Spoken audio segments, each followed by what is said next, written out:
YouTube গুলা খুলে দেখেন, গত রাতের 1টার পরে ঘুম ভেঙে গেছে, সারাক্ষণ টেনশন, কি হচ্ছে দেখি একটা ভিডিও, ছোট্ট একটা মেয়ে, বয়স কত হবে, 7-8 বছর, এক জায়গার ভিতরে তার মায়ের হাড়, আর এক জায়গায় পা, আর এক জায়গায় মাথার খুলি, সবগুলা এক জায়গায় জমা করে স্তূপ বানায়া কাঁদতেছে আর বলতেছে, মা তুমি চলে যাও, তবু আমি বলবো আমি শহীদের ঘরের সন্তান। আরে ওরা কোন মায়ের সন্তান? ওদের ঈমান কেমন? আল্লাহ ওদেরকে কি করে বানাইছে? মায়ের লাশ এক জায়গায় জমা করে, ডানে বামে কেউ নাই, খাবার দেওয়ার মতো কেউ নাই। পরে একজন সাংবাদিককে জিজ্ঞাসা করতেছে, তুমি মুসলমান? বলতেছে, হ্যাঁ আমি মুসলমান। তুমি মুসলমান, নামাজ পড়ো? বলছে, হ্যাঁ নামাজ পড়ি। তোমাদের নামাজ কয় ওয়াক্ত? এই ছোট্ট বাচ্চা দাঁড়ায় বলতেছে, আমাদের নামাজ 6 ওয়াক্ত। আমাদের নামাজ 6 ওয়াক্ত। বলছে কি করে? 5 ওয়াক্ত আল্লাহর জন্য নামাজ পড়ি, আর একবার জানাজা নামাজ পড়ি। আরে ওরা কোথায় আছে, আজকে আমরা কোথায়? আর ওই ফিলিস্তিনের কথা মাহফিলে বললেও দেখবেন, আমাদের দেশেও কিছু কুলাঙ্গার আছে, ওরাও দেখবেন ওই ইহুদি খ্রিস্টানদের পক্ষ নিয়ে এরকম হক্কানি ওলামা ইকরামের বিরুদ্ধে কথা বলে, বলতেছে ফিলিস্তিনে মারামারি হয়, এখানে চিল্লায় লাভ কি? এরকম কথা বললে আগামী কাল থেকে ওরা জায়গায় দাফন করে দেওয়া হবে। তোরে বেটা, জায়গায় দাফন করে দেওয়া হবে ইনশাআল্লাহ।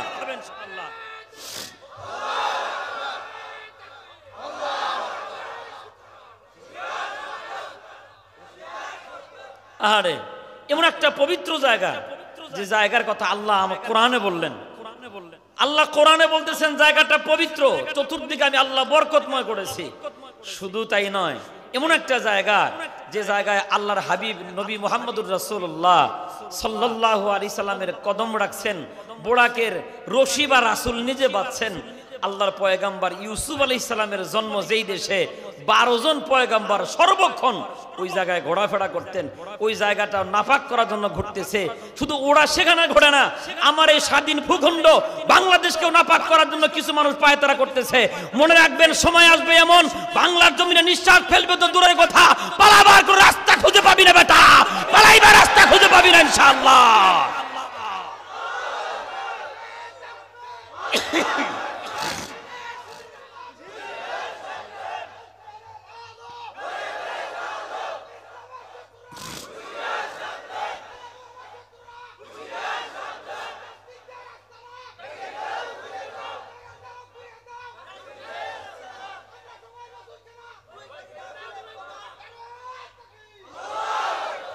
আলহামদুলিল্লাহ বলেন আলহামদুলিল্লাহ।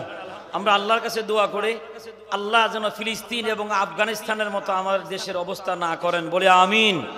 কারণ আমাদের হাতিয়ার নাই, কোনো কিচ্ছু নাই, আমরা ফাঁকা ময়দানে ঘুরে বেড়াই। যেমন শাপলা চত্বরে বাতি নিবায় একদিনে আমাদের সাঙ্গলীলা ঠান্ডা করে দিছে, কারণ আমাদের কাছে কোনো হাতিয়ার ছিল না। হাতিয়ার যদি থাকে, ওরাও বলে আসো খেলা হবে, আমরাও বলে আসো খেলা হবে।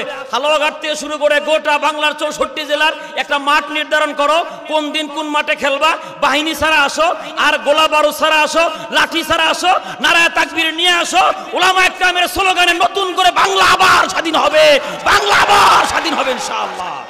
কিন্তু আমরা উশৃঙ্খল নই, আমরা ঠান্ডা মাথায় কথা বলি, আমরা কোরআন এবং হাদিসের কথা বলে জাতিকে অতীতের কথা স্মরণ করা দিয়ে সামনের দিনগুলা জীবনযাপন কিভাবে সুন্দর করা যায় এই রাস্তায় আমরা হাঁটতেছি।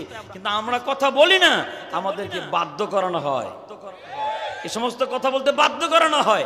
আজকে আপনার এলাকায় মাহফিল হয়, আর আপনার তো সকাল থেকে ঘুম হারাম হওয়ার কথা ছিল, আর ফিলিস্তিনের মুসলমানের মার খায়, আমরা কোরআন শোনার সুযোগ পাইতেছি। ফিলিস্তিনে আর একজন ছেলেকে জিজ্ঞাসা করা হয়েছে, তুমি কোরআন পড়তে পারো? ওরা বলছে কোরআন কি জিনিস? আরে ওর হাতে কোরআন পর্যন্ত রাখতে দেয় নাই। বাইতুল মুকাদ্দাসের মতো জায়গা ওরা চাবি পর্যন্ত আটকে রেখে মুসলমানের সাথে তামাশা করেছে। মনে রাখবেন, শেষ পর্যন্ত এই দেশ, এই পৃথিবী মুসলমানেরাই শাসন করবে ইনশাআল্লাহ। কিছুদিন আগে দেখবেন আফগানিস্তান তালেবানদেরকে সবাই জঙ্গি বলছে, বলে নাই? জঙ্গি বলছে, কিন্তু ওরা কি চাইছিলেন? আফগানিস্তানকে তারা স্বাধীন চাইছিলেন। আল্লাহ তাআলা সেই পাগড়িওয়ালাদের হাতে গোটা আফগান স্বাধীন দিছে, তো দেয় নাই? দিছেন। ওদের হাতে যদিও গোলা বারুদ কম ছিল, মদদ ছিল কার? আল্লাহর একটা ওয়াদা আছে, ওয়ালা তাহিনু ওয়ালা তাহজানু ওয়া আনতুমুল আ'লাউনা ইন কুনতুম মুমিনিন। আল্লাহ রাব্বুল আমিন বলেন, যদি তোমরা মুমিন হও, সংখ্যায় কত, জনবল কত, তোমাদের অস্ত্র আছে না নাই এটা দেখার কোনো দরকার নাই। যদি মুমিন হও আর ময়দানে যদি নামো, ধৈর্য ধারণ করে থাকতে পারো, ওয়া কানা হাক্কান আলাইনা নাসরুল মুমিনিন, মুমিনদেরকে সাহায্য করা আমি আল্লাহর জন্য ওয়াজিব হয়ে যায়। সেদিন বেশি দূরে নয়, বাইতুল মুকাদ্দাস যেমন আমাদের দখলে, গোটা ফিলিস্তিন থেকে শুরু করে গোটা সারা পৃথিবীর প্রতি ইঞ্চি মাটি মুসলমানদেরই দখলে আসবে ইনশাআল্লাহ। এমন সূর্য আল্লাহ আমাদের দেখার তৌফিক দান করে দিক। কষ্ট পাইলেন ভাই? আবেগে কথা বললাম। আমি আয়সা আপনাদের এখানে এসা পড়ছি, যখন একটু বিশ্রামের জন্য যাইতেছি তখন দেখতেছি 3 জন মানুষ সরায় আমার নেওয়া লাগতেছে, মানে এত ভিড়। কেন? মেলা। আরে বাবা, তুমি মুসলমানের সন্তান, মনে রাখবা এরকম হাজারো মেলা, অনেক রাত তুমি পাইবা, কিন্তু এরকম মাহফিল আগামী দিন শুনতে পারবা, গ্যারান্টি আছে? নাই। এই জন্য ভাই, যতক্ষণ আলোচনা হবে কোরআন এবং হাদিস থেকে অল্প পরিসরে হলো, রাত অনেক গভীর, স্বাস্থ্যের অবস্থা ভালো না, এজন্য চাইতেছি অল্প পরিসরে কথা হবে কম, আমল হবে বেশি ইনশাআল্লাহ। আমি আপনাদের মাঝে সূরা নহলের 97 নম্বর আয়াতে কারিমা তেলাওয়াত করেছি। আমার আয়াতের সংক্ষিপ্ত তরজমা। আল্লাহ রাব্বুল আলামিন বলেন, মান্না আমিলা সালিহাম মিন যাকারিন আও উনসা ওয়া হুয়া মুমিন। আল্লাহ বলেন, ঈমান আনার পরে যে নারী এবং যে পুরুষ, ঈমান আনার পরে যে নারী এবং পুরুষ দুনিয়াতে ভালো কাজ করবে, যদি সে 2টা জিনিস থাকে তার ভিতরে, ঈমান আর নেক আমল, এই 2টা গুণ নিয়ে যদি সে মরতে পারে, মরার আগে আল্লাহ তাআলা একটা বদলা দিবেন। সেটা কি? ফালা নুহিয়ান্নাহু হায়াতান তাইয়্যিবা। ঈমান আর আমল সুন্দর হওয়ার কারণে ওই নারী এবং পুরুষকে আল্লাহ এই দুনিয়ায় বেঁচে থাকতেই তাকে পবিত্র হায়াত দান করবেন। মারা যাওয়ার পরে আরেকটা বদলা দিবেন, ওয়ালা নাজিজিয়ান্নাহুম আজরাহুম। আল্লাহ সাজাইবেন তার ছোট্ট ছোট্ট আমলগুলাকে, যে আমলগুলা সে করত দুনিয়ার ভিতরে, তাকে বদলা দিবেন আরো অতি বেশি গুণে বাড়ায়া। সুবহানাল্লাহ। এ হচ্ছে আমার তেলাওয়াতকৃত আয়াতের তরজমা। সংক্ষিপ্ত পরিসরে এর একটু ব্যাখ্যা দরকার, যেহেতু অনেক দূর থেকে আসা। এখন ভয় হইতেছে, রাত অনেক গভীর, বাইজে গেছে 12টা। আমার আপনারা দাওয়াত দিলেন 17 তারিখ, আমার ঘড়িতে এখন 18 তারিখ। তাহলে তো 1 তারিখে বক্তা দাওয়াত দিয়ে আর 1 তারিখে ওয়াজ শোনান, এটা আমার মনে হয় ঠিক না। মানে এটা আমানতের খেয়ানত। আগামীকাল আমি আর এক বেড়ার বক্তা, আপনি একদিনের বক্তাই না আর একদিনে বয়ান শুনতেছেন, রাতারাতি বাড়ি যেতে হবে, আগামীকালকের প্রস্তুতি নিয়ে আবারও বয়ান। এজন্য আপনাদের তো 1 রাত, আমাদের প্রতি রাত। তবে একেবারে উঠলাম আর ছেড়ে দিলাম এমনটাও হবে না, আবার শুরু করছি ফজর পাওয়া দিছি এমনটাও হবে না, 2টার মাঝামাঝি একটা কিছু হবে ইনশাআল্লাহ। তবে আমরা রেখে যাবেন না তো ইনশাআল্লাহ? ইনশাআল্লাহ বলেন ইনশাআল্লাহ। আল্লাহ তাআলা যেন আমাদের সবাইকে ধৈর্য ধারণ করে কিছু কথা বলে এবং শুনে আমলের তৌফিক দান করেন, বলে আমিন। সম্মানিত হাজিরিন, একজন মানুষের সবচেয়ে গুরুত্বপূর্ণ সম্পদের নাম হলো ঈমান। বলেন তো কি বলছি? সবচেয়ে দামি সম্পদের নাম ঈমান। মনে রাখেন, নামাজ, রোজা, হজ, যাকাত, তাসবিহ, তাহলিল, দাড়ি, টুপি, জুব্বা, পাগড়ি সব আছে, ঈমান নাই। লাভ আছে? কিরকম নাই? মনে করেন এক জায়গায় 1 লিখছেন, এক লোক এসে একটা শূন্য দিছে, কত হয়েছে? 10। আরেকজন এসে আরেকটা দিছে 100, আরেকটা দিছে 1000, আরেকটা দিছে 10,000। আরেকজন এসে দেখে যে একটা করে শূন্য দেয় আর গেটআপ বাইরে যায়, তাহলে 1 রাখার তো দরকারই নেই, 1 মুইছে আরেকটা শূন্য দিয়ে আরো দাম বাড়ুক। এই আল্লাহর বান্দাকে বাম হাত দিয়ে বাম পাশ থেকে 1 মুইছে আরেকটা শূন্য দিছে, এখন কি দাম আছে? এখন 4টে জিরো, এখন 4টে কি জিরো আছে, কিছু এর মান নাই। ঠিক তেমনি ভাবে একজন মুসলমান যদি তার ঈমানকে দামি মনে করে, খাঁটি মনে করে, যে আমার ঈমানটা আলহামদুলিল্লাহ অনেক সুন্দর, ওটাই বলছিলাম, হায়াত কম, বরকত বেশি। ঈমান সুন্দর, ছোট্ট ছোট্ট আমল করে দেখবেন আল্লাহ তাআলা তার ফজিলত আরো আস্তে আস্তে বাড়ায় দিতেছেন। সুবহানাল্লাহ। এজন্য আমল হওয়া চাই ঈমান ভিত্তিক, আর ঈমানটা হওয়া চাই খুব দামি এবং শিরক মুক্ত। আর ঈমান যদি সুন্দর হয়, ঈমানের পরেই আলহামদুলিল্লাহ দেখবেন আমলের স্পৃহাটাও বেড়ে যাবে। ঈমান 3 জিনিসের নাম, বলেন তো কয়টা বলছি? আজকে একটু ক্লাস হোক। 3টা জিনিসের নাম হলো ঈমান। মুখে স্বীকার করা, অন্তরে বদ্ধমূল করা, তদ অনুযায়ী কাজ করা। মনে থাকবে তো?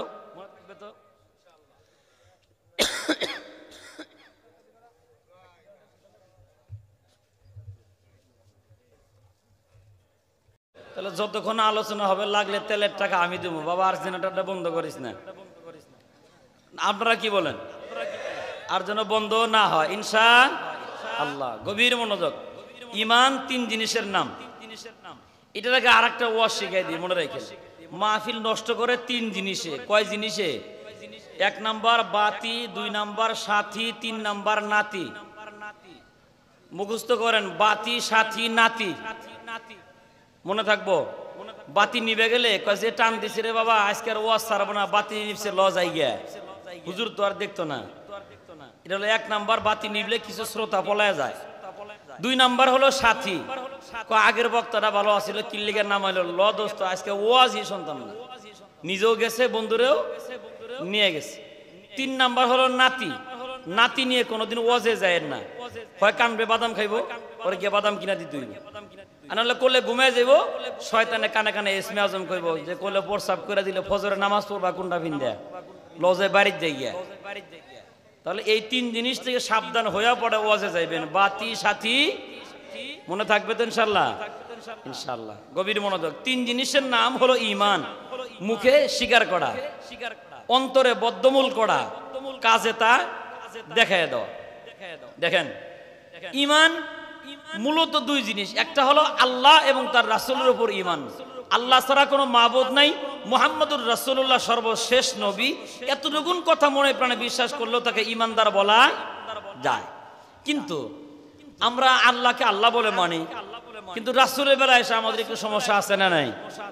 অনেকের ভিতরে সমস্যা আছে, আলহামদুলিল্লাহ আমাদের ভিতরে নাই। দেখেন, একজন সাহাবীর ঈমানের কথা শুনি তাহলে বোঝা সহজ হবে। আল্লাহ নবী সাল্লাল্লাহু আলাইহি ওয়াসাল্লাম এক ইহুদির কাছ থেকে উট কিনছেন। গপ্প শোনাইতেছি না, হাদিস হাদিস। কিছু টাকা দিলেন আর বললেন ভাই চলো বাকি টাকা বাড়িতে গিয়ে দেবো।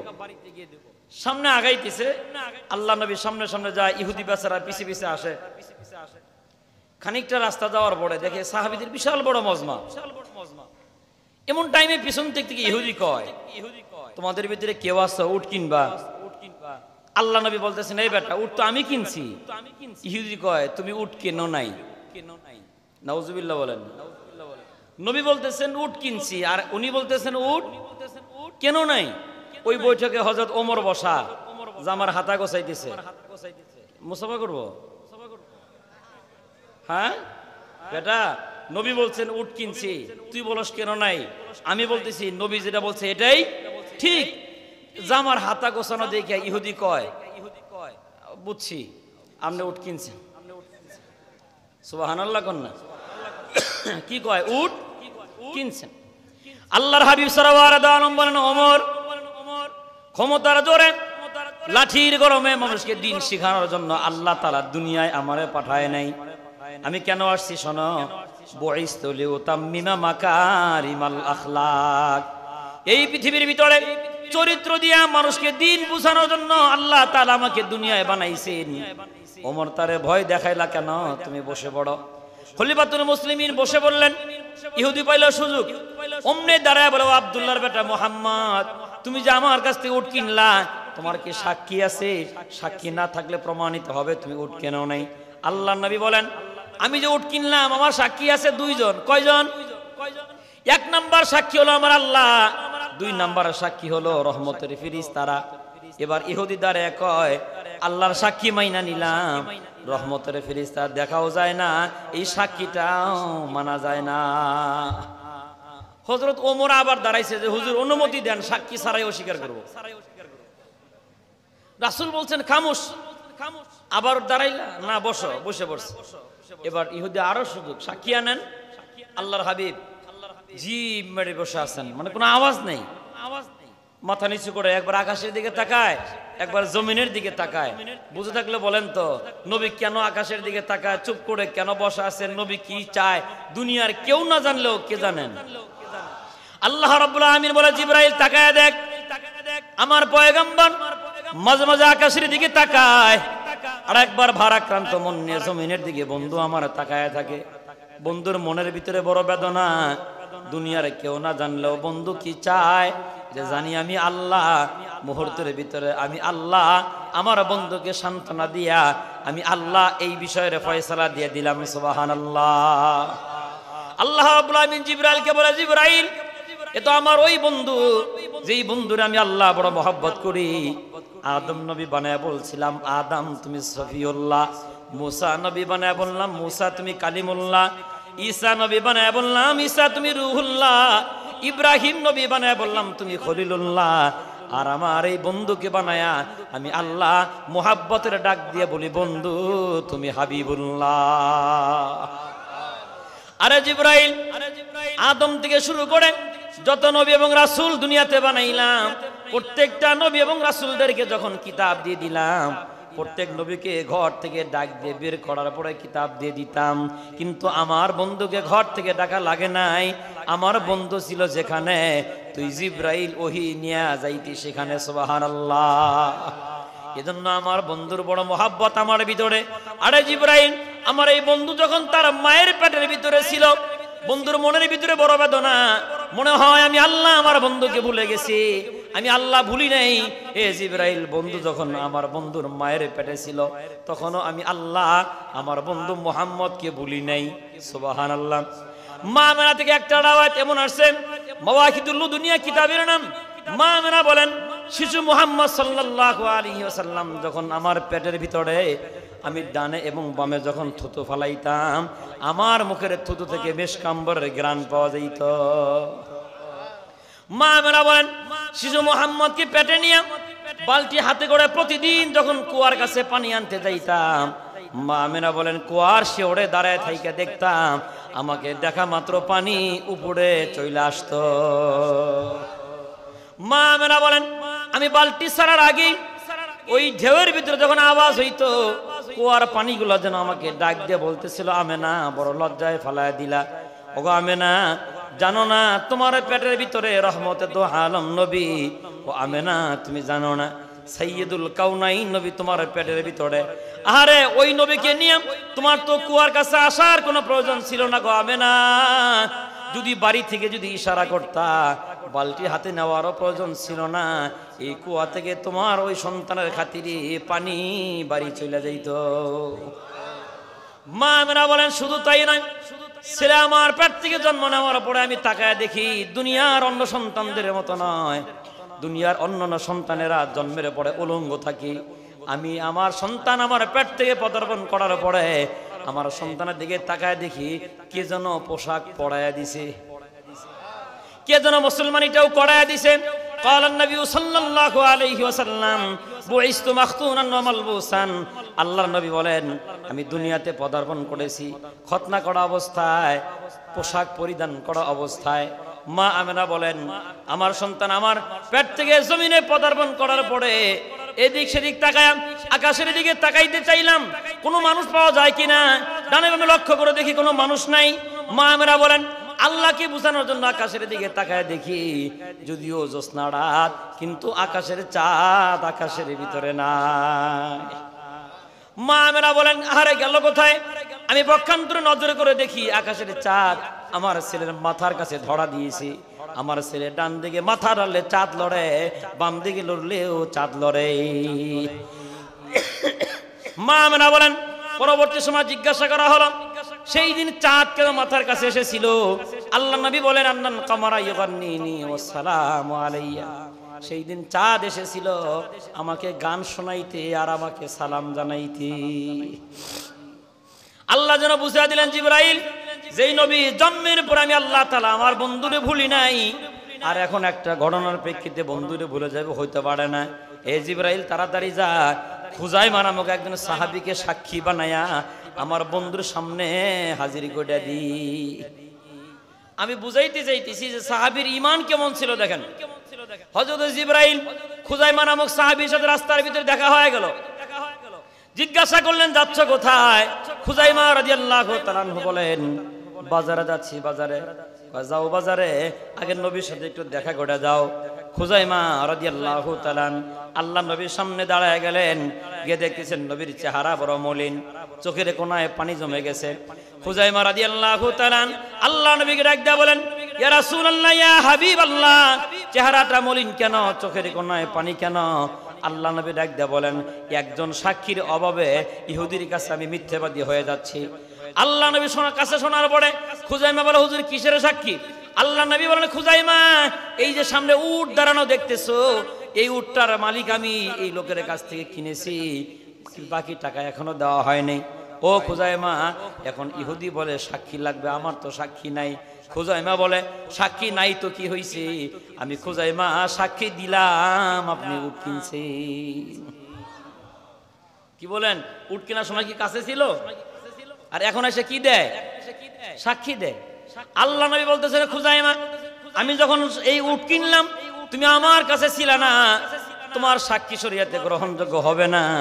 হযরত খুজাইমা লাভ দিয়ে দাঁড়ায় বলে, আল্লাহি বিল্লাহি লিল্লাহি তাল্লাহি, আমি আল্লাহর নামের কসম খায়া বলি, আশহাদু আন্নাকা সাদিকুন, ওগো নবী আপনি সত্যবাদী, আপনি উট কিনেছেন। যেই মাত্র কসম খাইছে আল্লাহ নবী একটা বলেন, লাঠি আনো। আমি জানি সে মিথ্যেবাদী, উট কেনার সময় ছিল না, এখন আবার কসম খাইলো। মিথ্যে কসম খাইলে কাফারা দেওয়া লাগে, কাফারা দেওয়ার মতো টাকাও তার কাছে নাই। লাঠি দিয়ে ওর বেতের আঘাত করে কাফারা মাফ করে দাও। হযরত খুজাইমা বলে, হুজুর আর মারলে মারতে পারেন, তবে একটু অনুমতি দেন, বক্তব্য দেই। আল্লাহ নবীর পারমিশন নিয়ে খুজাইমা দাঁড়ায় বলে, হুজুর আমার বক্তব্য হলো, আমি একজন মুসলমান, আমি কিন্তু শুধু আল্লাহর উপরে ঈমান আনি নেই, আপনি নবীর উপরেও কিন্তু ঈমান আনছি। আল্লাহ রাসূল বলে, বুঝি নাই, বুঝে বলো। খুজাইমা বলে, হুজুর আমি মুসলমান। নবী বলে, হ্যাঁ তুমি মুসলমান, আপনি যেই দিন বলছেন কবরের ভিতরে আযাব হবে, আমি খুজাইমা আপনার কথা বিশ্বাস করে সেই দিন কবরের আযাবের উপরে ঈমান আনছিলাম। আপনি যেই দিন বলছিলেন জান্নাত আছে, জান্নাত না দেখে আপনার কথার উপর বিশ্বাস করে জান্নাতের উপর ঈমান আনছি। আপনি বলছেন জাহান্নাম আছে, আপনার কথায় জাহান্নামের উপর বিশ্বাস করে জাহান্নামের ভয়ে গুনাহ কাজগুলা ছেড়ে দিছি। যেই নবীর কথায় জাহান্নাম না দেখে বিশ্বাস করে, যেই নবীর কথায় জান্নাত না দেখে বিশ্বাস করি, যেই নবীর কথায় কবরের সওয়াল জবাব না দেখেও বিশ্বাস করি, ওই নবী ওই জবানে বলছেন উট কিনছি। ওই কথাগুলোর উপরে যেইভাবে আমি ঈমান আনছি, ওগো নবীজি এই যে উট কিনছেন, এই ঘোড়া কিনছেন, উট কিনছেন, আপনার এই কথার উপরেও আমি খুজাইমা ঈমান আনলাম। আল্লাহ নবী বড় খুশি হয়ে গেলেন, বলতেছেন, শোনাম আজকের পর থেকে শরীয়তের মাসালার ব্যাপারে দুইজন করে সাক্ষ্য লাগে। আমার এই খুজাইমার সাক্ষীর ব্যাপারে আল্লাহর ফয়সালা হলো, খুজাইমা যদি একা সাক্ষী দেয়, ওর সাক্ষীর পরে তোমরা আর সাক্ষী খুঁজিও না। এর নাম হলো নবীর উপরে ঈমান। এর নাম কি? নবীর উপরে ঈমান। এরকম ঈমান যদি কোনো বান্দার হয় আর আমলও যদি বড় সুন্দর হয়, ওই নারী এবং পুরুষকে আল্লাহ সুসংবাদ শোনাচ্ছেন আর বলতেছেন, মান্না আমিলা সালিহাম মিন যাকারিন আও উনসা ওয়া হুয়া মুমিন ফালানুহিয়ান্নাহু হায়াতান তাইয়্যিবা ওয়া লানাজজিয়ান্নাহুম আজরাহুম বিআহসানি মা কানু ইয়ামালুন। ঈমান যদি বড় সুন্দর হয়, আমল যদি বড় সুন্দর হয়, দুনিয়াতেই আল্লাহ পবিত্র হায়াত দিবেন, ওর হায়াত নিয়ে আর কোনো টেনশন করা লাগবে না। বুঝবেন কেমনে? দুইজন সাহাবীর প্রতিযোগিতা, গভীর মনোযোগ। মসজিদের দেওয়ালের ভিতরে এখন যারা হাজী সাহেব আছেন, আমরা যখন গেছি তখনও মাঝে মাঝে পাইতাম, এখন হয়তো বা নাও থাকতে পারে। নবীর আমলের কথা শোনাইতেছি বাবা। মসজিদে নববীর বারান্দার ভিতরে বিলবোর্ড লেখা থাকতো, কাগজ পেনা লেখা থাকতো, গাছের পাতার ভিতরে কি লেখা থাকতো? যুদ্ধের ময়দানে কারা শহীদ হয়ে গেছেন, ওই শহীদের বাড়িতে খাবার দেওয়ার মতো মানুষ নাই, খাবার খেয়ে দিবে। একজন মানুষের নাম লেখা, এই লোকের খেদমত করবে হযরত ওমর। আর একজন মানুষের নাম লেখা, এই মানুষের খেদমত করবে হযরত আবু বকর। আর একজনের নাম লেখা, তার খেদমত করবে হযরত ওসমান। এইভাবে বিলবোর্ড লেখা থাকতো, পেনা লেখা থাকতো, মানুষের সেবা কে করবে? আর আজকে আমাদেরও দেখবেন গাছের ভিতরে পেনা লেখা থাকে, সেবা না। ঈদের সময় দেখবেন দাঁত কেলায় দিয়া 5 আঙ্গুল দেখায় শুভেচ্ছা বাণী দেয়, অথচ নির্বাচনে গেলে রডের পরিবর্তে বাঁশ দেয়। আর নির্বাচন আইলে গাছে গাছে নেতা চলে, বাপরে নেতার অভাব থাকে না, আছে না নাই? আবার দেখবেন ওরা বক্তব্য দেয়, হুজুর রা কি বোঝে, আবার রা কয় হুজুর রা কি বোঝে, মইরা দেখাস না বেটা কি বোঝে? তোর বাপের জানাজা পড়াইছে কি তুই পড়াইছিস না হুজুর পড়াইছে? হুজুর পড়াইছে। তোর মায়ের টাকা হুজুর পড়াইছে। তাহলে হুজুর রা কি জানে? তোর বাপ মার জানাজা পড়ানি জানে, তোরটাও পড়াইবো ইনশাআল্লাহ। আর ওর তো নাও লাগবার পারে, বুঝেন না কথা? কারণ ও যদি বলে ফেলায় যে আমি হিন্দুও না আমি মুসলমানও না, এরকম নেতাও তো আমার দেশে ছিল না? ভুল কইলাম? যে আমি হিন্দুও না, মজা পাইতেছে। আল্লাহ আমার মনে হয়, এটা আমি আমার সেন্সে বলতেছি, এটা কোরআন হাদিসে নাই, যে আল্লাহ মনে হয় এই কাম করতেছে যে এই জানোয়ারে কইছে যে আমি হিন্দুও না, তাহলে ওরা চিতাই নিস না, খালি গুড়াবি আর ফিটনা দিবি। আর ও বলছে আমি মুসলমানও না, কবরও সুস্থির রাখিস না, খালি গুড়াবি আর ফিটনা দিবি। কারণ ও তো এক জায়গায় স্থির থাকে নাই, ওরও স্থির রাখা হবে না। এই জন্য ইমান অনেক দামি জিনিস, গভীর মনোযোগ। সম্মানিত ভাইরা, যে কথাটা বুঝাইতেছিলাম, ইমানের পরে আমল যদি সুন্দর হয়, যেখানে সাহাবীদের আমল গোপন কত, আর আমাদের আমল হ্যাঁ নির্বাচন আগে বক্তব্য দেয়, আমি এই ব্রিজ করছি, আমি এটা করছি, আমি ওইটা করছি, আমার আব্বা এটা করছে, আমার দাদা ওইটা করছে, মানে বলতে বলতে মনে হয় আমরা কিছুই করিনি, সব তারাই করছে। আচ্ছা মাইনা নিলাম সব করছে, এখন আমরা ভোটটা দেন, সব কয়ে কি কয়, এখন কি চায়, ভোট চায়। তাহলে এই যে মানব সেবা যে কাজটা করলো, এই জন্য কি আল্লাহর কাছে সে বদলা চাইতেছে না, মানুষের কাছে ভোট চাইতেছে। কিসের কারণে? রাস্তাঘাট সব করে দিছি, এখন ভোট দাও। এবার সাহাবীদের আমল দেখেন কেমন। ওই যে নামাজের পরেই, ফরজ নামাজের পরে সাহাবাগণ দৌড়াইয়া বারান্দায় যাইতেন, যে দেখি আমার নাম পরিবর্তন হয়েছে কিনা, আমি খেদমত করব, কার বাড়িতে নামটা কোথায় লেখা আছে। ওই একজনের খেদমত কইরা রাতের আধারে গোপনে গোপনে আর একজনের খেদমত করতেন কেন? যে আগেরটা তো রাষ্ট্রীয় দায়িত্ব আমি পালন করলাম, আর পরেরটা যে গোপনে ভালো কাজ করলাম, আমার আল্লাহ যেন আমারে বদলা দেয়। সুবহানাল্লাহ বলেন না সুবহানাল্লাহ। আর আমরা যদি আজকে দুনিয়াতে একটা ভালো কাজ করি, 5 জনের না বললে পরে আমাদের পেটের ভাত হজম হয় না, আছে না নাই? আমি এটা করছি, আমি ওইটা করছি, শুধু 2 জনের একটা বিচার করে মিলিয়ে দিছে, বাজারে এসে গপ্প মারতেছে, একখান কাম করে দিছি, কেরা সারা পৃথিবীর কেউ পারতো না, আমি পারছি। কি করছে? 2 জনে মিলিয়ে দিছি, আছে না নাই? অথচ এই 2 ভাইকে যে আপনি মিলিয়ে দিচ্ছেন, এটা নেকামল, ভালো কাজ। যদি গোপন রাখতেন, আল্লাহ আপনাকে বদলা আরো বাড়ায় দিতেন। দেখেন নামাজের পরেই ওমর রাদিয়াল্লাহু তাআলা বের হয়েছেন, দেখতেছেন যে একটা লোকের নাম লেখা, যে যুদ্ধের ভিতরে তার স্বামী শহীদ হয়েছে, তার স্বামীর পরিবর্তে তাকে খেদমতের কোনো লোক নেই, এই মহিলাকে খেদমত করতে হবে। চলে গেছেন, যে খেদমত করতেছেন, খেদমত শেষ, খলিফাতুল মুসলিমিন চিন্তা করলেন আবারও মসজিদে যাই, দেখি তো কোনো মানুষের নাম লেখা আছে, খাদেমের নাম লেখা নাই, এরকম কেউ থাকলে গোপনে গোপনে তার খেদমতটা আমি করে দিই। সুবহানাল্লাহ বলেন না? কি আমল দেখেন, নেকামল কারে কয়, চেষ্টা কেমন তাদের নেকামলের ভিতরে। আজকে আমরা কোথায়? খলিফাতুল মুসলিমিন গিয়ে দেখেন একজন মহিলার নাম লেখা আছে, খাদেমের নাম নাই। মনে মনে খুব খুশি, ওই ঠিকানা নিয়ে দৌড়ে গেলেন মহিলার বাড়িতে, গিয়া বলে দরজা খোলো। ঘরের ভিতর থেকে আওয়াজ হয়, কে গো তুমি আমার দরজা খুলতে বলো, আমি একজন অন্ধ মানুষ, কেন দরজা খুলতে বলো? খলিফাতুল মুসলিমিন বলে, মা মসজিদে নববীর ভিতরে তোমার নাম লেখা, কিন্তু খাদেমের নাম লেখা নাই। আমি মনে মনে চিন্তা করলাম, মনে হয় খাদেমের সংকলন হয় নাই, যার কারণে আমার একজন খাদেম, আমি একজনের খেদমত করে শেষ করার পরে আর একজনের খেদমতের জন্য দৌড়ে আসলাম। ওগো মা, একটু সুযোগ করে দেন, আমি যেন আপনার খেদমত টুকুন করতে পারি। মহিলারা একদা বলে, বাবা কে গো তুমি, তোমার নাম কি? খলিফাতুল মুসলিমিন বলেন, তখন তো খলিফা হয় নাই, আমার নাম হলো ওমর। যেই মাত্র বলছে আমার নাম ওমর, মহিলা ঘরের ভিতর থেকে আওয়াজ দেয়, বলে বাবা তোমার নাম ওমর, আমার একজন খাদেম আছে, একটু আগেই আমার খেদমত করে দিয়ে চলে গেছে। হযরত ওমর বলে, তার নাম কি?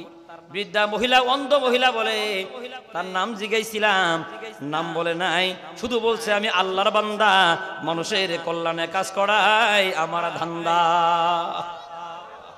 গোপনে গোপনে নেক আমল করে। আল্লাহ বলেন, যদি কারো ঈমান সুন্দর হয়, আমল যদি বান্দার সুন্দর হয়, আল্লাহ তাআলা তার দুনিয়াতেই পবিত্র হায়াত দান করে দিবেন। বাবা গভীর মনোযোগ। খলিফাতুল মুসলিমিন বলে, মা তার নামটা যদি বলতে পারতেন, তার কাছে যাইতাম। তারা যদি দেখতে চাও বাবা, রাত্রে বেলা দেখতে আইসো, আবার খেদমত করতে আসবে। হযরত ওমর বলেন, এশার নামাজের পরে দৌড়ে গেলাম খেদমত করার জন্য। যাওয়ার পরে দরজায় করাঘাত করলাম। মহিলা বলেন, কে? আমি বললাম, আমি ওমর। মহিলা বলতেছে, আহারে বাবা, একটু আগেই তো চলে গেল, একটু আরেকটু আগে আইলি তো তুমি পাইতা। খলিফাতুল মুসলিমিন হযরত ওমর বলেন, মনে মনে সিদ্ধান্ত নিলাম, এই লোকটাকে যদি দেখতে হয়, তাহলে মাগরিবের নামাজের পর থেকে শুরু করে ফজর পর্যন্ত অপেক্ষা না করলে তারে দেখা যাবে না। খলিফাতুল মুসলিমিন বলেন, গভীর রাত্রি এশার সালাত আদায় করার পরে মহিলার বাড়ির পাশে একটা জঙ্গলের ভিতরে বসে থাকলাম। রাত যখন গভীর হয়ে গেল, দেখলাম কালো একটা চাদর দিয়া মাথা ঢাকা, চেনা যায় না। পা খালি, পায়ের ভিতরে কোনো জুতা নাই। কে যেন দরজায় নক করলো, বুড়ি ভিতর থেকে আওয়াজ দিলেন, কে গো? আল্লাহর ওই বান্দা বললেন, আমি আল্লাহর বান্দা, আপনারা খাদেম। বুড়ি দরজা খুলে দিল, আমার বেলায় দরজা খোলে না। খাদেম বলে, আমি আল্লাহর বান্দা। বুড়ি টের পাইছে এটা আমার আসল খাদেম, চলে আসছে। খেদমত শেষ করে সুবহে সাদিকের আগে চলে যাবেন, খলিফাতুল মুসলিমিন সামনে দাঁড়ায় বলতেছে, কে গো আপনি? আপনাকে দেখার জন্য 3 দিন ধরে ঘুরে বেড়ায়, আপনাকে তো আর পাওয়া যায় না। আপনি কে? আপনি যদি কিছু মনে না করেন, আমার মন বলতেছে আপনি আবু বকর। আমার মন বলতেছে এত গোপনে এত সুন্দর আমল আবু বকর সারা পৃথিবীতে কেউ করতে পারে না। হযরত আবু বকর বলেন, নাম যেহেতু বলেই ফেলছেন, কালো গোমটা সরায়া চেহারা যখন দেখাইছেন, খলিফাতুল মুসলিমিন বলেন, আহারে, প্রথম যেই দিন শুনছিলাম নাম গোপন করে নেক আমল করে, ওই দিন বুঝেছিলাম এইটা আবু বকর ছাড়া কেউ হতে পারে না। ওগো আবু বকর, বলবেন কি পায়ে জুতা নাই কেন? খলিফাতুল মুসলিমিন হযরত আবু বকর সিদ্দিক রাদিয়াল্লাহু তাআলা আনহু বলেন, শোনো, জুতা কেন পরিধান করলাম না? এটা কাঠের তৈরি জুতা। এই গভীর রাত্রে হাইটা যদি এই মহিলার খেদমত করতে যদি আসি, আমার জুতার আওয়াজে কারো যদি ঘুম ভেঙে যায়, আল্লাহর আদালতে আসামি হতে হবে। জবাব দেওয়ার মতো জবাব আমি আবু বকরের কাছে নাই। নেকামলের পিছনে প্রতিযোগিতা করে, নেকামল নিজে নেকামল করে কেউ যাতে না জানতে পারে। এই যে বাজার নেকামল করে, নেকামলের পরে এই বিনিময়ে আল্লাহ তাআলা পবিত্র হায়াত কি দিলেন? আল্লাহ রাব্বুল আলামিন বলেন, ফালানুহিয়ান্নাহু হায়াতান তাইয়্যিবা। ঈমানের পরে আমল যদি বড় সুন্দর হয়, আল্লাহ রাব্বুল আলামিন বলেন, ফালানুহিয়ান্নাহু হায়াতান তাইয়্যিবা, ওই বান্দাকে আমি আল্লাহ তাআলা দুনিয়ায় পবিত্র হায়াত দান করে দিব। কি হায়াত দিবেন? কি হায়াত? দেখেন আবু বকরকে আল্লাহ তাআলা কেমন পবিত্র হায়াত দান করছে। একটা পবিত্র হায়াতের নাম হলো, আল্লাহ নবী রওজার ভিতরে শোয়ার পরে দ্বিতীয় জন যিনি শুইলেন হযরত আবু বকর। সুবহানাল্লাহ। আল্লাহ নবী রওজা শোয়ার পরে রওজার পাশে দুই পাশে ফাঁকা, ডান পাশ এবং বাম পাশ। ডান পাশে যিনি শুইছেন আবু বকর সিদ্দিক রাদিয়াল্লাহু তাআলা। আল্লাহ নবী কবরে জিন্দা। আল্লাহ নবীর কবরে রাখার পরে সিদ্দিকে আকবর যেই দিন দুনিয়া থেকে বিদায় হয়ে যাইবেন, খলিফাতুল মুসলিমিন সহ আরো সাহাবাজমানদেরকে বলছিলেন, ভাই আমার মৃত্যুর পরে আমার লাশটা নিয়ে ডাইরেক্ট রওজার পাশে দিও না, আমার লাশটা নিয়ে রওজার পাশে রেখে দিও, আর রাসূলের কাছে অনুমতি চাইও। ওগো নবীজি, আপনার গর্তের সাথী, হিজরতের সাথী, বাল্য বন্ধু, প্রথম মুসলমান, আপনার শ্বশুর নিয়ে আসছি, যদি অনুমতি দেন কবরে শোয়াই দেব রওজার পাশে, আর যদি অনুমতি না দেন জান্নাতুল বাকিতে দাফন করে দেব। খলিফাতুল মুসলিমিন বলেন, ঠিকই দেখা গেল আবু বকর সিদ্দিক রাদিয়াল্লাহু তাআলা দুনিয়া থেকে যেই দিন বিদায় হইবেন, গভীর রাত পর্যন্ত গোটা এলাকায় কোনো ঘুম নাই। এক একজনের ভিতরে এক এক টেনশন, এক একজন এক এক দিকে ঘুরে বেড়ায়। আর আবু বকর সিদ্দিককে দেখা যায় একবার বাড়িতে যায়, একবার বাইতুল মালের কাছে আসে, একবার বাড়িতে যায় আর একবার বাইতুল মালের কাছে আসে। কারণটা কি? একজন সাহাবী গিয়ে জিজ্ঞাসা করছেন, দেখো তো, আমি গিয়ে পাই নাই। খলিফাতুল মুসলিমিন হযরত আবু বকর ততক্ষণে ঘরের ভিতরে চলে গেছেন, ঘরের ভিতরে বাতি নাই। ঘরের ভিতরে এরকম বেড়ার ভিতরে যখন আওয়াজ দিচ্ছেন, খেজুর পাতার বেড়া, মা আয়েশা সিদ্দিকা বলেন, জিজ্ঞাসা করলাম, আব্বাজান, ঘরের ভিতরে যত সম্পদ ছিল বের করতে করতে সব তো রাষ্ট্রের ভিতরে জমা দিছেন। সুবহানাল্লাহ। চিন্তা করেন নেক আমল কি, আর তার মরার আগে তার আমল কি। নিজের ঘরে যত সম্পদ আছে সব নিয়ে কই জমা দেয়? বাইতুল মাল মানে রাষ্ট্রীয় কোষাগারে জমা দেয়। আর আমরা কি করি? মরার আগে আমি মরে গেলে যদি 14 পুরুষ বইয়ে খাইবার পারে সেটা কামায় লই। বুঝেন কথা? বুঝেন? সব দেওয়া শেষ। মেয়ে জিজ্ঞাসা করতেছেন, আব্বা, স্থাবর অস্থাবর সম্পদ বলতে ঘরের ভিতরে যা বোঝায় সব আপনি জমা দিয়ে দিলেন। আমাদেরকে ওয়াদা ওসিয়াত করে দিলেন যে বাইতুল মাল থেকে যে বেতন আপনি খাইছেন ওই বেতন যেন আমরা দিয়ে দেই। আমরাও দিতে চাইলাম। এই গভীর রাত্রে অন্ধকারের ভিতরে বেড়ার ভিতরে আবার কি খুঁজতেছেন? হযরত আবু বকর বলেন, ও মা, তুমি জানো না এই বেড়ার ভিতরে একটা ভাঙ্গা একটা সুই রাখছিলাম, সুই। সুবহানাল্লাহ। এই সুইটাও রাষ্ট্রের টাকার কেনা ছিল। রাষ্ট্রের কম্বল সেলাই করতাম। ওই সুইয়ের সুতাটা আমার, সুই তো রাষ্ট্রের। মৃত্যুর আগে যদি রাষ্ট্রের সুইটাও যদি জমা না দিয়া যায়, আল্লাহর আদালতে তো আমি আসামির কাঠগড়ায় দাঁড়ায় যাবো। মা, একটু সহযোগিতা করো না। সুইটা খুইজা বের করে দাও, রাষ্ট্রের মাল রাষ্ট্রের ভিতরে ফেরত দিয়ে দি। আরে বাবা, ইমান কারে কয়, আমল কারে কয়। আল্লাহ বড় খুশি হয়ে কেমন হায়াত দিয়ে দিলেন। বিদায় নেওয়ার পরে খলিফাতুল মুসলিমিন বলেন, সুন্দর করে গোসল দিয়ে কাফন পড়ায়া জানাজা নামাজ শেষ করার পরে রাসূলের রওজার পাশে আবু বকরের লাশটারে নিয়ে গেলাম।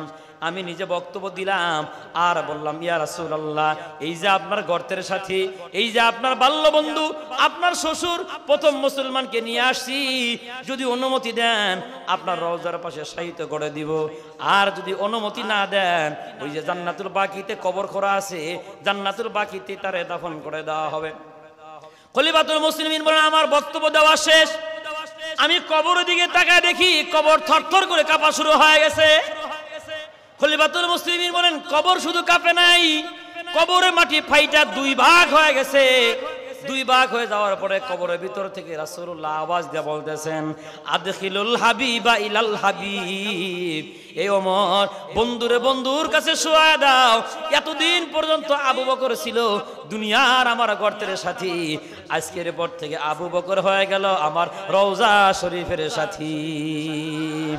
दुनिया की अदालत में तेरा नाम रहेगा, दुनिया की सदाकत में तेरा नाम रहेगा, सिद्दीक तेरे नाम से आदी रहेगा, दुनिया की सखावत में तेरा नाम रहेगा, उस्मान तेरे नाम से इस्लाम रहेगा, दुनिया की शुजात में तेरा, दुनिया की शुजात में तेरा नाम रहेगा, हैदार तेरे नाम से रहेगा। ইমান কত দামের ইমান! আল্লাহ এমন একটা হায়াত দিয়ে দিলেন বাবা, রওজার পাশে শায়িত হয়ে গেলেন। আল্লাহ রাব্বুল আলামিন বলেন, বান্দার ইমান যদি সুন্দর হয়, আমল যদি বান্দার সুন্দর হয়, ইমান আর আমল সুন্দর হওয়ার বদৌলতে আল্লাহ তাআলা তার দুনিয়াতেই পবিত্র হায়াত দান করে দিবি। পবিত্র হায়াতের একটা অর্থ হলো ওই বান্দা মৃত্যুবরণ করলেও আল্লাহ তাআলা তার সম্মানের মৃত্যু দিবেন। সুবহানাল্লাহ। ফালানুহিয়ান্নাহু হায়াতান তাইয়্যিবা, এর আরেকটা অর্থ হলো বান্দার ঈমান যদি সুন্দর হয়, আমল যদি সুন্দর হয়, ওই বান্দার রিজেক নিয়ে টেনশন করা লাগবে না। রিজেক আসবে আল্লাহর পক্ষ থেকে, বান্দা বিন্দু পরিমাণ টের পাবে না। আমল যদি সুন্দর হয়, রিজেক কে দিবেন?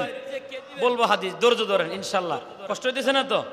তাহলে এতক্ষণের আলোচনা দ্বারা এটাই বুঝলেন, ওমরের চাইতে আবু বকরের ঈমান ছিল অনেক দামের, আর গোপনে গোপনে আমল করতেন, কাউকে বুঝতে দিতেন না।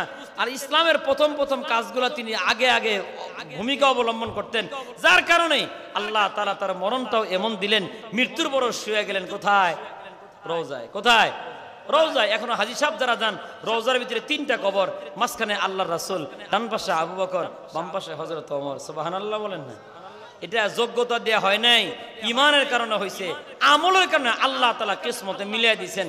তারা তো ইমান আমল দিয়ে রওজায় গেছে, আমরা কোথায় যাব? এখন হাদিস শোনেন, যদি ওইরকম ইমান কোন উম্মতের ভিতরে পাওয়া যায়, আর ওই উম্মত যদি নবীর মোহাব্বত আর ভালোবাসায় উজ্জীবিত হয়, আল্লাহর নবী বলেন, আবু বকর আর ওমর মৃত্যুবরণ কইরা আমার রওজায় আসছে, আর আমার ওই উম্মতকে রিসিভ করার জন্য আমি নবী তার কবরে যাই। সুবহানাল্লাহ। দিল থেকে কইছেন। আমরা অনেকে বয়ান শুনছি যে মার রব্বুকা ওমান নাবিয়ুকা ওমা দীনুকা, অনেক বয়ান শুনছেন, বয়ান ঠিক আছে, কিন্তু হাদিসের বিস্তারিত ব্যাখ্যা হলো যে এই বান্দাকে, যে উম্মতকে জিজ্ঞাসা করা হবে ওমান নাবিয়ুকা, তোমার নবীকে, এই কথা জিজ্ঞাসা করার সাথে সাথে ওই উম্মত যদি খাঁটি ইমানদার হয় আর আমল সুন্দর করেনেওয়ালা হয়, আল্লাহ নবী রওজা থেকে ওই ফেরেশতাদেরকে বলবেন, এই বেটা কারে কি জিজ্ঞাস? আবার জিগাও তারে নবিয়ুকা, তোমার নবীকে। আমি নবী বললাম, সে আমার উম্মত। আচ্ছা, উম্মতে নবী চাইছে না নবী উম্মতের সন্ধান দিচ্ছেন? নবী বলতেছেন। আরে ওরে জিগাও, ও যদি জবাব না দিতে পারে জাহান্নামী হয়ে যাবে। আরে ও কতক্ষণে বলবে?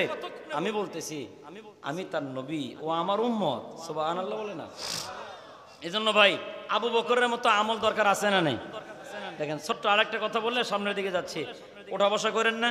লম্বা চূড়া বয়ান করার মতো ইমেজ, স্বাস্থ্যগত অবস্থা আমার বেশি ভালো না, অল্প সময় শেষ হয়, ধৈর্য ধারণ করে বসেন।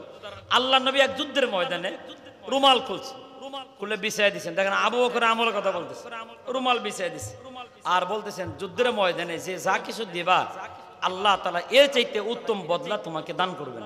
সুবহানাল্লাহ।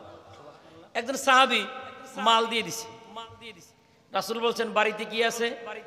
অর্ধেক সম্পদ আনছি আর অর্ধেকটা ছেলে মেয়ের জন্য রেখে আসছি, আমি যুদ্ধে যাব। আরেকজন সাহাবী আসছেন, হুজুর 2 ভাগ দিছি, 1 ভাগ আছে, চলে গেছে। সবাই আসছে, এমন টাইমে আবু বকরকে দেখা যায় না। আমার আবু বকর কই? একজন সাহাবী বলে, হুজুর মরা একটা খেজুর গাছের পিছনে দেখে আসছি, আপনার সাহাবী আবু বকর কাঁদতেছে। বলতেছি কেন, ডাকো। আবু বকরকে ডাক দেওয়া হলো, সামনে আসছেন। কাঁদতেছে কেন, কি হয়েছে? হাতের ভিতরে ছোট্ট একটা ব্যাগ, নাই কিছুই। জিজ্ঞাসা করতেছেন কাঁদতেছো যে? হুজুর লজ্জায় কাঁদতেছি, সবাই টাকা পয়সা স্বর্ণ অলংকার সব দিয়ে দিচ্ছে, আমি একজন কপাল পোড়া মুসলমান, আমার তো নাই, যা ছিল এর ভিতরে আছে, দাও। ঢেলে দিলেন কয়েকটা পয়সা, কয়েকটা দিনার দিরহাম পড়ছে, আর নাই। রাসূল মুস্কি হাসতেছেন আর বলতেছেন, এই পর্যন্ত আনছো, আবার যেটার ভিতরে আনছে এটা পানি রাখার একটা মস্ক, পানির পাত্রটাও আনছে। জিজ্ঞাসা করতেছে বাড়িতে কি রাখছো? হযরত আবু বকর বলেন, বাড়িতে আল্লাহ এবং তার রাসূলকে রেখে আসছে। বাড়িতে আল্লাহ এবং তার রাসূলকে রেখে আসছে, আর দুনিয়ার জাগতিক সম্পদ যা সব দিয়ে দিলাম ইসলামের জন্য। সুবহানাল্লাহ।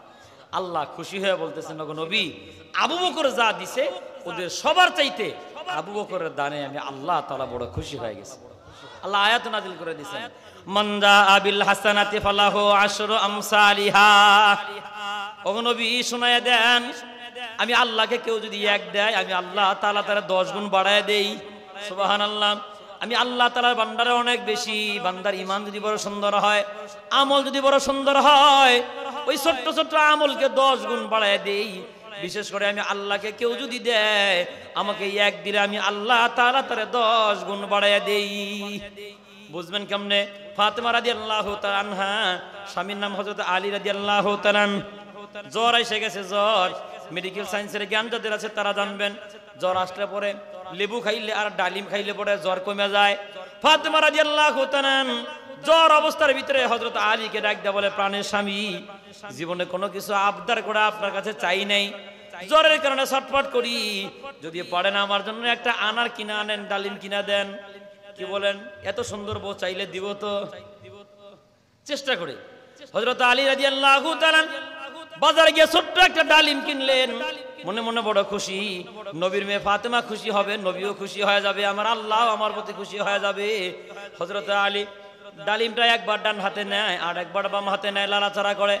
আমার আল্লাহ রাব্বুল আলামিন এই দৃশ্য দেখা জিবরাইলকে ডাক দেয়া বলে, তাকায় দেখ, আলী একজন ইমানদার মানুষ, ওর আমলও বড় সুন্দর, ওর ঈমানও বড় সুন্দর, ওর হাতের মধ্যে একটা ডালিম চাইলে তোরে দিয়ে দিবে, যা। জিবরাইল ভিক্ষুকের সৌরত দইড়া আলী রাদিয়াল্লাহু তাআলা সামনে দাঁড়ায় কয়, ভাই আলী, জ্বরের কারণে ছটফট করতেছি, যদি একটু ডালিম দিয়ে দিতা। হযরত আলী বলে, ভাই আমি দান করার মন মানসিকতা আছে, ভালো কথা, তো বাড়িতে আমার রোগী আছে, এই যে অর্ধেকটা তুমি খাও, অর্ধেকটা আমি নিয়ে যাই। হযরত আলী রাদিয়াল্লাহু তাআলা ডালিমটা ফাটাইয়া অর্ধেক ডালিম দিয়ে দিলেন, বাকিটা বাড়ি দিয়ে নিয়ে রওনা হলেন। অনেকটা রাস্তা যাওয়ার পরে ওই ভিক্ষুক আবার গেছে, অর্ধেক ডালিম খাইয়া মুখে রুচি লাইগা গেছে, ভাই বাকি অর্ধেকটাও যদি দিতা। আল্লাহ তোমার আরো দিক, আল্লাহর হস্তে দাও। কার হস্তে দাও? হযরত আলী রাদিয়াল্লাহু তাআলা বলতেছেন, ও মিয়া, আল্লাহর জন্য চাইলা, আগে যদি চাইতা আগে তোমারে অর্ধেক দিতাম না, আল্লাহর হস্তে শব্দ আগে বললে আগেই তোমারে পুরাটা দিতাম। কলবে মুমিন হেরন মে খানা দখলে গাইরে শুদ হারাম, এক জনরা বদ শৌহর আখদে দাদান কাইরাওয়াস। তো আমার আল্লাহর নাম নিলা, তাহলে অর্ধেক চাইলা কেন? আগেই যদি আমার আল্লাহর নাম নিয়ে চাইতা, আমি আলী তো আমার আল্লাহর জন্য দিওয়ানা, আমার অন্তরে আল্লাহ সারা দুনিয়ার কোনো মহাব্বত নাই, তখনই পুরাটা দিয়ে দিতাম। অর্ধেক চাইছো কেন? বললা তোমার বাড়িতে সমস্যা, এই জন্য অর্ধেক রুচি লেগে গেছে, ভাই দিয়ে দাও, আল্লাহর হস্তে দিয়ে দাও। হযরত আলী রাদিয়াল্লাহু তাআলা বলেন, যখন আমার আল্লাহর জন্য চাইছে, আমি পুরা ডালিম তারে দিয়া শূন্য হাতে বাড়ি ফেরত গেলাম। দরজাটা খুইলা ঘরের ভিতরে চলে গেলাম। ফাতেমা রাদিয়াল্লাহু তাআলা আমাকে দেখে কোনো চিল্লা হাল্লা করেন নাই। সুবহানাল্লাহ। এই জন্য হালুয়া ঘাটের মায়েদেরকে বলি, স্বামীকে বাজার আনতে বলছেন, বাজার আনে নাই, হয়তোবা মনে নাই, না হয় টাকা নাই, এই কথা বিশ্বাস করে মনে রেখে যদি স্বামীর সাথে সুন্দর ব্যবহার করতে পারেন, স্বামী খুশি হবে না নারাজ? কথা কয় না, খুশি না নারাজ? আর যদি শূন্য হাত দেখে চিল্লা হাল্লা করেন, টাকা নাই তো বিয়ে করছো কে, তখন মায়েরও খাইবার পারেন। বুঝেন না কথা? এই জন্য এখান থেকে শিক্ষা নেওয়া দরকার। ফাতেমা রাদিয়াল্লাহু তাআলা আনহা বলেন, আমি দুইটা ভাবছি, হয় টাকা নাই না হয় মনে নেই। ঘটনা তো তাই হইতে পারে, কিন্তু এদিক থেকে ঘটনা কিন্তু অন্যটা ঘটে গেছে। কিছুক্ষণ পরেই আলী রাদিয়াল্লাহু তাআলা মুখ মলিন, ফাতেমা রাদিয়াল্লাহু তাআলা আনহা বলতেছেন, আহারে চেহারা মলিন করেন কেন? না হয় আনার আনতে পারেন না তো কি হয়েছে? এমন টাইমে দরজা ঠকঠক করে আওয়াজ হয়। হযরত আলী রাদিয়াল্লাহু তাআলা মনে মনে একটা বিশ্বাস আছে, আল্লাহরে কয়টা আনার দিছে? কথা বলেন কয়টা? আমার আল্লাহর একটা ওয়াদা আছে, আল্লাহরে একদিন আল্লাহ তাআলা 10 দেয়। হযরত আলী কয়, শুধু ঘরের দরজা লাগাই নাই, অপেক্ষায় আছি কখন 10টা আনার আসে। হযরত আলী বলেন, ভারাক্রান্ত মন নিয়ে ঘরের ভিতরে বসা, দরজার ভিতরে কড়াঘাত করে দরজা খুললাম। দরজা খোলার পরে দেখি আল্লাহ নবীর একজন জরুরুল কদর সাহাবী আমার দরজার সামনে দাঁড়ায় গেছে। আমাকে 9টা আনার দেয় বলে, আলী এই যে নাও। আলী গুনে নেয় 1 2 3 4 5 6 7 8 9।